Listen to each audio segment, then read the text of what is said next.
friends, let us now learn the continuation of the bladder carcinoma. In the last class we have learned the etiological features of transitional cell carcinoma and squamous cell carcinoma. Now let us see what you will see in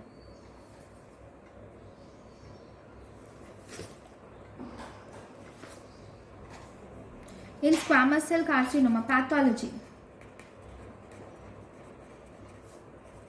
Squamous cell carcinoma, it is nodular and invasive. The squamous cell carcinoma is nodular and invasive.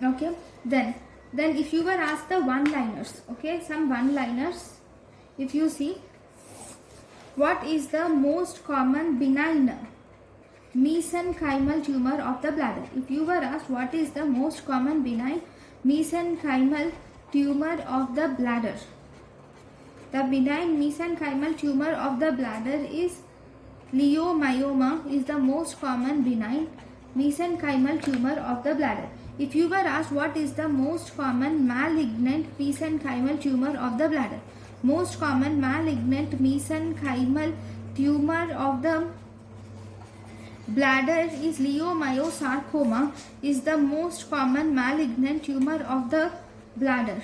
Then if you were asked what is the most common mesenchymal tumor, what is the most common mesenchymal tumor of bladder in children? The most common mesenchymal tumor of bladder in children, it is embryonal rhabdomyosarcoma. It is embryonal rhabdomyosarcoma. Embryonal rhabdomyosarcoma is the most common mesenchymal tumor of bladder in children. Now, if you see the carcinoma of bladder, in the carcinoma of bladder, it is most commonly seen in high socio-economic status. It is seen in white individuals in their 6th to 7th decade. It is most common. It is most commonly seen in male smokers. Okay, carcinoma of bladder, the most common type of carcinoma of bladder is transitional cell carcinoma. Most common type of carcinoma of bladder is transitional cell carcinoma. So then, if you see the precursor lesions, what are the precursor lesions in the carcinoma of bladder? Precursor lesions include papillary tumors and malignant cystitis. Papillary tumor and malignant cystitis are precursor lesions. So, first we will see some important points about the papillary tumor. Okay, this papillary tumor is actually a painless tumor. It is profuse painless tumor and it will present with paroxysmal hematuria. It is profuse painless tumor presenting with paroxysmal hematuria is papillary tumor. Then if you see malignant cystitis is a high grade tumor. This malignant cystitis is actually a carcinoma in situ. It is nothing but carcinoma in situ. Here the patient develops irritative symptoms. In malignant cystitis, the patient develops irritative symptoms like frequency, urgency, and dysuria are seen. Malignant cystitis, you will see irritative symptoms like frequency, urgency, and dysuria are seen. So, if you see the diagnosis of this malignant cystitis can be diagnosed by urinary cytology. You can do urinary cytology and diagnose the malignant cystitis, and the treatment is we can do intravesical BCG can be done. Intravesical BCG can be done for the treatment of malignant cystitis. Then, if you see the clinical features of bladder tumor, if you see Clinical features of bladder carcinoma. These include, there will be hematuria. Okay, there will be painless. The hematuria will be painless. It will be gross and intermittent hematuria you will see. Okay, then you will also see presence of irritative symptoms are seen. What are the irritative symptoms? It shows frequency, it shows urgency, and dysuria. Frequency, urgency and dysuria are seen. The most common site of this bladder carcinoma, if you see, is liver.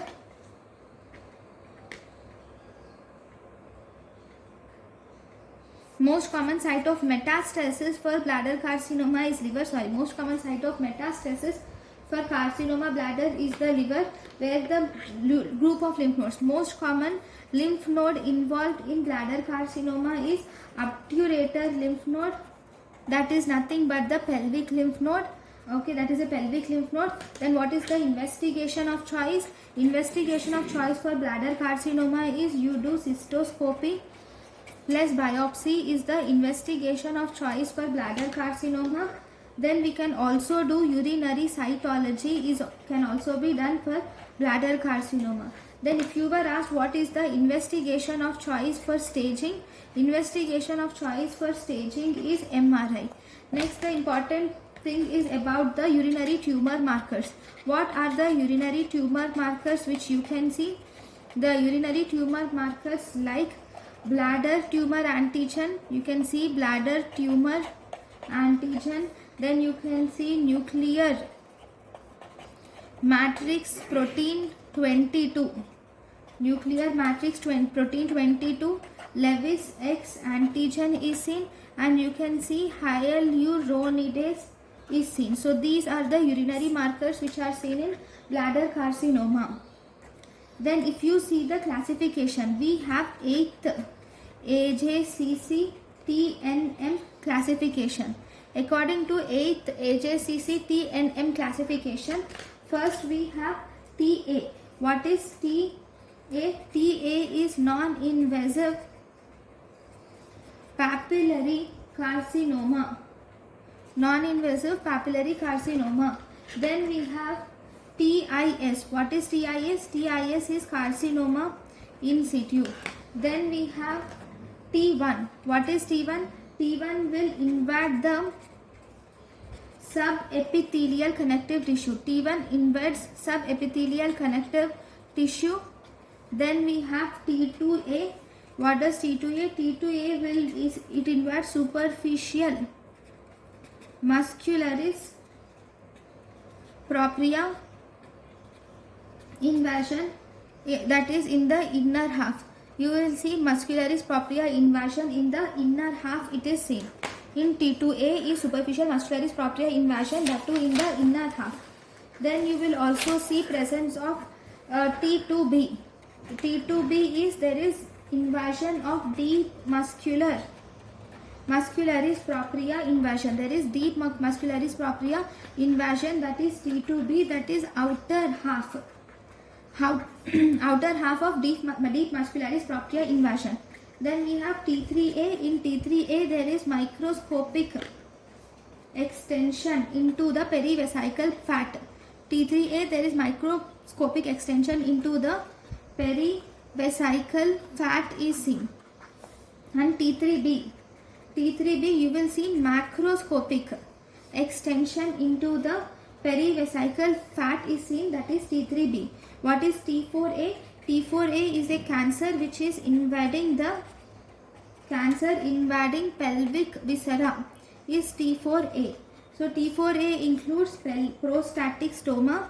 This includes prostatic stoma, then vaginal wall, then this includes rectum and uterus. Then we have T4B. In T4B there is extension to, you will see presence of extension to pelvic side walls. Okay, there is also extension to pelvic side walls, abdominal wall or to the bony pelvis, that is T4B. Then we have nodal invasion. Nodal invasion, if you see, we have N1. N1 is single regional lymph node. in true pelvis is N1. Then we have N2. N2 is multiple regional lymph nodes. In true pelvis is N2, that is multiple regional lymph nodes include hypogastric, obturator. This will also include external iliac, hypogastric, obturator, external iliac and presacral. These are multiple regional lymph nodes in the true pelvis. Then we have N3. N3 is lymph node metastasis to the common iliac lymph node. Lymph node metastasis to common iliac lymph node is N3.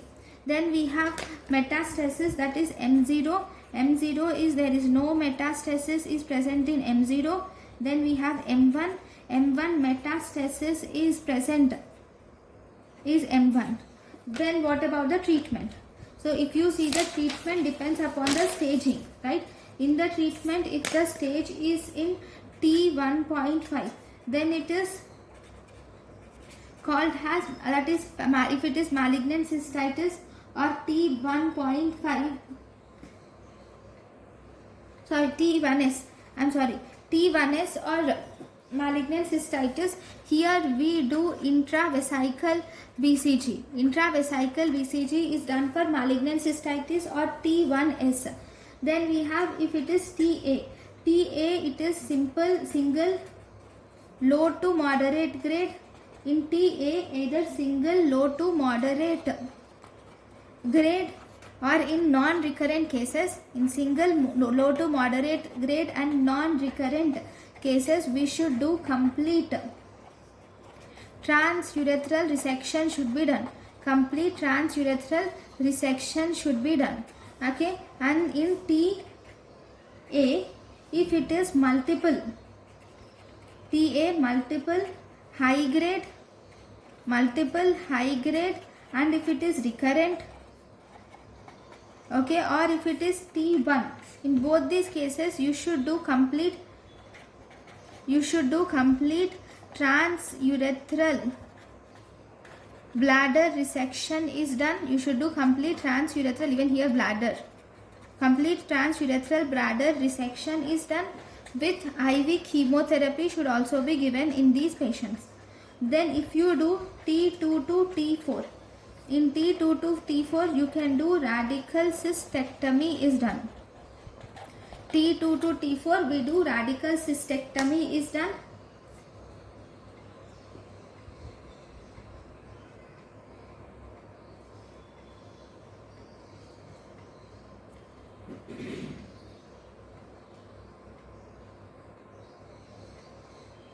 Or you can, in T2 to T4, if it is bulkier tumor, you can also do neoadjuvant chemotherapy can be done, followed by radical cystectomy.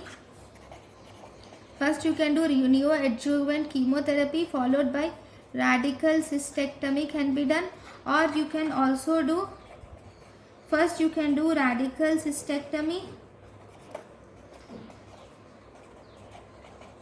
followed by you can do adjuvant radiotherapy, and adjuvant chemotherapy and radiotherapy can be given.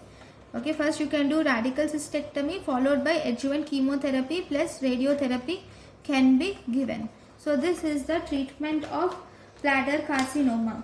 Now we said there is neoadjuvant chemotherapy. What are the drugs used in neoadjuvant chemotherapy? In neoadjuvant chemotherapy, we can use drugs like methotrexate, then vincristine, adriamycin, cisplatin are given. Okay, then we have IV chemotherapy. In intravenous chemotherapy, we can give drugs like mitomycin C. Intravenous chemotherapy, mitomycin C, epirubicin and thiotepa can be given. Okay, next we will learn some important points about the intravesical BCG. Okay, what is BCG? intravesical BCG is given. This BCG is here we use attenuated strain of Mycobacterium bovis is used. This intravesical BCG is actually most effective. If you see the mechanism of action, these intravesical BCG are immunologically mediated. Okay, then if you see the most common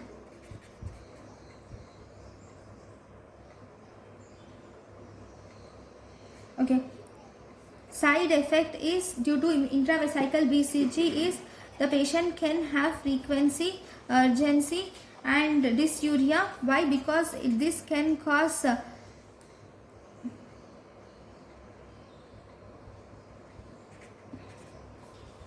frequency, urgency and dysuria, because this can cause irritative symptoms. So these findings can be seen. And if you see, there is severe BCG sepsis also. You will see severe BCG sepsis is seen, especially ATT. If severe BCG sepsis is seen,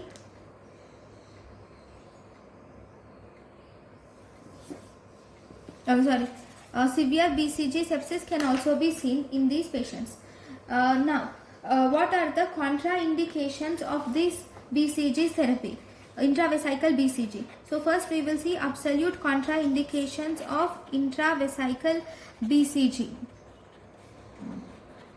In absolute contraindications, these can be in immunocompromised patients. It is absolutely contraindicated. It is contraindicated in gross hematuria, and in patients immediately. It is contraindicated immediately after transurethral resection of bladder tumor. You cannot do the intravesical BCG. It is contraindicated in traumatic catheterization. Okay, it is contraindicated in total urinary incontinence. It is also contraindicated in total urinary incontinence, and there is also history of BCG sepsis are seen. So these are the absolute contraindications of intravesical BCG.